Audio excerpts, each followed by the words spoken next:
Molweni manene na mampelekazi bamkelekile kwinkqubo yethu kwi-Situta Sports Channel and Buzz ETV.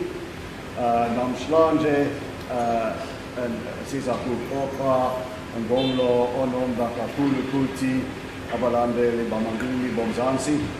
Ndithetha ngomlo phakathi uSimphiwe Chain Reaction Konkco noJoey Canoy wase-Philippines e-Orient Theatre eMonti. Ladies and gentlemen, welcome to our program once again. Not only we have a heavyweight fight there in Los Angeles, we also have the little guys here in South Africa. A strawweight fight over 12 rounds in the Mecca of boxing, the Orient Theatre, where Simphiwe Chain Reaction Konkco is ranked number 5 in the world by Ring Magazine, number 4 on boxrec.com.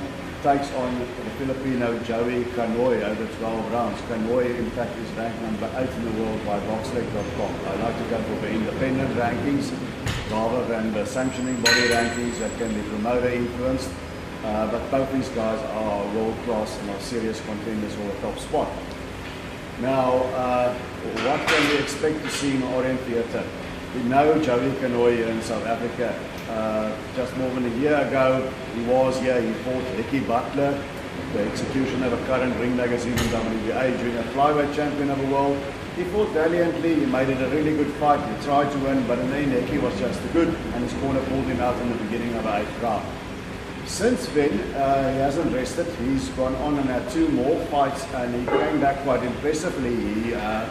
He got a points win in a close fight, but he won nonetheless over Melvin Jerusalem, his fellow Filipino. Now, Jerusalem was fresh off challenging the WBC world champion, Juan Minayotan in Thailand. Now, Minayotan has been champion forever. He's 15-0, undefeated for so long. And Jerusalem was good enough to take him right to the edge, dropping a very close majority decision. And Canoy went on right after that and beat Jerusalem. So, Joey Canoy does pose a danger. A lot of people remember him losing against Heki, and if I look at the comments there on the Facebook groups, there are some guys, especially there in East London, think this is an easy tick-over fight for Simphiwe. I hope Simphiwe doesn't think that, because he'll be mistaken. Canoy can fight. He's not the talent level of the famous Filipino names like Pacquiao, Donaire, or Donny Nietes. But he is still a good fighter. Now, what he does well, he's a rather awkward in and out fighter. He's a southpaw, that makes him more awkward again. He's not a big jabber. He jumps in, and he likes jumping in with a fast right hook from the southpaw stance, coming over from that side. And I think that's his money punch. If he catches you with that, he can hurt you. I think his record is deceiving. Remember, he fought Ricky at junior flyweight. Now he's back down to strawweight, and I think he punches better at this weight. And he likes to use right hook, straight left combinations, or the lead left with a right hook from the southpaw stance, and then he'll flood it to a body. If you pressure him, he just keeps fighting back at you harder until he drops. He's going to go out on his shield, like he saw in the Butler fight. So that's what he brings to the table. I think he's got underrated power, he's got awkwardness, and he's got that southpaw in and out style. On the downside, he has been stopped twice. He was never knocked out, clean out.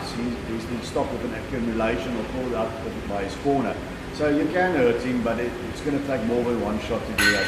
And another thing that I noticed in the Jerusalem fight, you can hardly miss Canoy with a straight right. He classically applied to his southpaw. He ate those right hands from Jerusalem all night long, but he kept walking through it and applied it more of his own. So that's something that Simphiwe Konkco can exploit on Sunday. Simphiwe Konkco, we all know him, he's quite a versatile boxer, gloves held high, he's got a good jab, he can fight on the outside, he controls distance well, he can also fight on the inside. He had a long spell of inactivity for just over a year. He fought again in July, came back against also a guy who's no joke, Toto Landero, who's also a win over current WBO world champion. And he won that fight. It was a very hard fight for him, it wasn't his best performance by far. But it was a tough fight. I spoke to him afterwards. He told me it's the kind of fight that he needed to get under his belt and shake the rust off. Let's hope that he did that. In that fight, he sort of started off okay, landed the cleaner shots, was touch and go, then he turned it into the inside fight and he was doing well, and then he just turned back to the outside again. Why he did that, I don't know, but he was breathing heavily towards the end, and Landero was coming on. It's harder to be on the inside and push your time in backward combinations than it is to stand on the outside, stamina-wise. So I think he did fade a little bit there, he did get tired. So what I would do if I was Joey Canoy, I would keep a high workout and I'd work that body. Don't let him rest, put the pressure on. And try and catch him with that southpaw right hook, because Simphiwe's defense is okay, but he does get caught. He's not the slickster who moves his head like that. It's more parrying, slipping, and getting out of range and stepping to the side. So I would do that if I was Canoy. I'd be aggressive. I would put him under pressure, force a high pace, work the body, and leave something for a rush in the last third of a fight and see if he can get something done. Now, Simphiwe, he's got a really good jab, and he needs to use that jab and throw the right hand. That's also something he needs to do, because, as I've said, you can't miss Canoy with the right hand. So I would work the jab, throw the right hand, maybe 2-3 follow-up punches, and control the center of the ring. I wouldn't think it's a good idea for Simphiwe Konkco to fight Canoy on the inside. That's giving him a chance, and that's where he can nail you with something. I would make it an outside fight if I was Simphiwe Konkco. One very important thing, he's got to look out for that right hook. So he's going to be in an orthodox stance as I'm sitting now. Canoy is going to be the other way around. The right hook is going to come in from that side. So when he throws that jab, he needs to put it straight back and quick. A lazy jab or dangling the left hand here, he might well get caught with that right hook coming in on the side.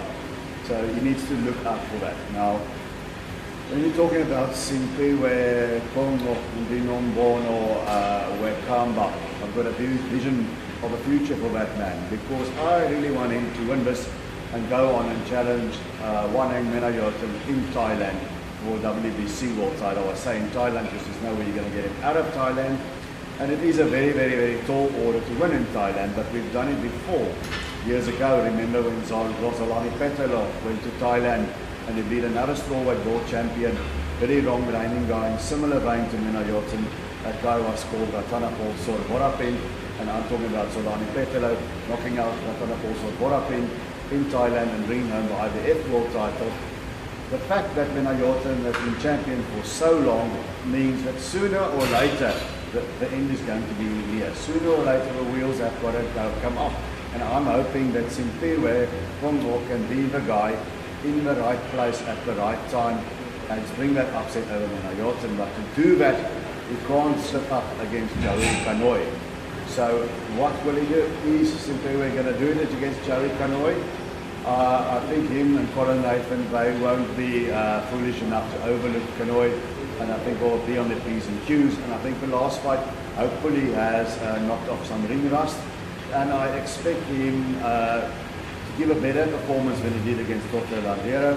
But Canoy will try, he will have his moments. I think he's going to give us a nervous moment here and there. I think he will get through once or twice with that southpaw right hook. But in the end, I think the jab of Simphiwe Konkco and just being the overall better technician is going to be the difference. And I expect him to win a hard-fought decision in the Orient Theatre. That will hopefully be entertaining to us as fans as well. So that is how I see Simphiwe Konkco against Joey Canoy going. Manene namane causing Naira de Kuela o Tope subscribe and las izanse que screen okanye kuyeke the comments zeno si kuna kutokola nani, and please tune in to the Sejuta Sports channel on Buzz ETV. Thank you.